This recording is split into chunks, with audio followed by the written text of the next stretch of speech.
Hello there, I'm Andrew Summers and I'd like to tell you about a new book available from Essex 100 Publications.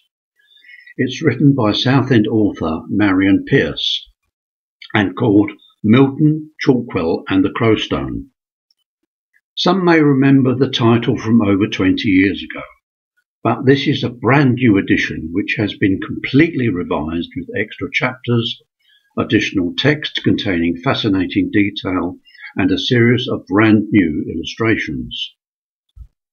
The book is divided into 3 sections: Milton, Chalkwell and the Crowstone, just as it says on the cover.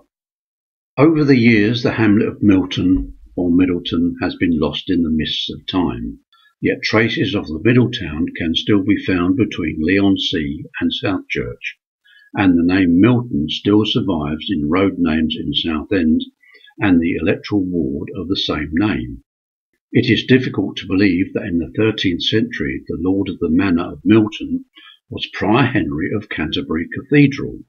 200 years later, most of Milton and much else besides was acquired by the somewhat notorious Essex man Richard Rich, and during the turbulent years of religious divide, Milton Shore, as it was known, became a refuge for many escaping persecution. Throughout the 17th and 18th centuries, Milton experienced many changes. What once were large estates and farms were broken up one by one and sold for housing, which accelerated as Southend gained resort status to become a fashionable place to take the sea air. Milton Hall, the seat of the lord of the manor, which dominated the area, was demolished and in turn replaced by Nazareth House.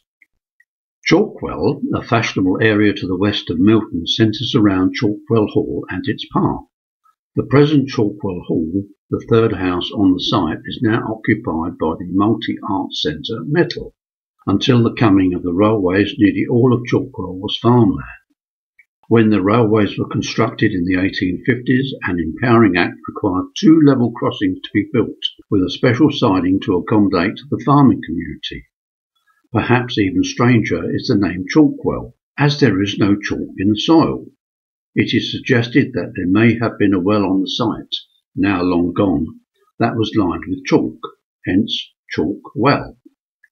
We now turn to the Crowstone. The Crowstone has always sparked much interest. The stone that stands at the bottom of Chalkwell Avenue was sited there in 1838, and for 100 years it stood together with another shorter stone erected in 1755. In 1950 the shorter stone was moved to Priory Park. The stones denoted the eastern boundary of the City of London's jurisdiction on the Essex side of the River Thames, which was originally granted by Richard I way back in 1197. Now the City of London took its duties of care of the river very seriously, and from the late 1700s, once every 7 years, the Lord Mayor of London came to the Crowstone on a visit of inspection.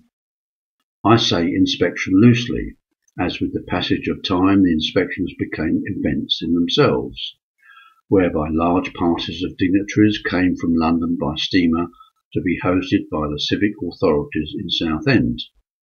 There was pageantry, spectacular firework displays, and much wining and dining, and the Lord Mayor's name was carved onto the Crowstone to mark the visit. Anyway, that's all I'm going to say at the moment. We hope you find this book a pleasure to read. It's available from bookshops or of course online. Thank you for taking the time to view this short video. This is Andrew Summers.